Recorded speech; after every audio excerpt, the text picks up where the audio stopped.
Prove చేసిన విషయాలు ఏమైనా ఉంటే దొండకాయ మీద ఎవరైనా స్టడీ చేశారా అనేది నేను వెతికించాను అన్నమాట. ఒక ఆశ్చర్యకరమైన విషయం మీకు ఇప్పుడు చెప్పబోతున్నాను. మీరు మందబుద్ధి అనుకున్నారు, కానీ మంచి బుద్ధికి దొండకాయ బ్రహ్మాండంగా పనికొస్తున్నదని సైంటిస్టులు నిరూపించారు. మరి అలాంటి గొప్ప రీజన్ని, ప్రూఫ్ని మీ ముందుంచబోతున్నాను ఈ రోజున.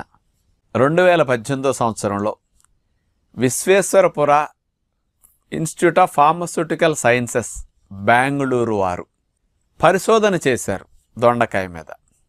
వీళ్ళు పరిశోధన ద్వారా ఇచ్చిన సమాచారం ఎంత ఇంపార్టెంట్గా ఉందంటే, దొండకాయ బాగా తినటం వల్ల లెర్నింగ్ ఎబిలిటీ పెరుగుతున్నది, బ్రెయిన్ హెల్దీగా ఉంటున్నది, మతిమరుపు రావట్లేదు, పిల్లలకి జ్ఞాపక శక్తి బాగా పెరుగుతున్నది దీనివల్ల అని వాళ్ళు ప్రూవ్ చేశారన్నమాట. మరి ఎందుకు ఆ మంచి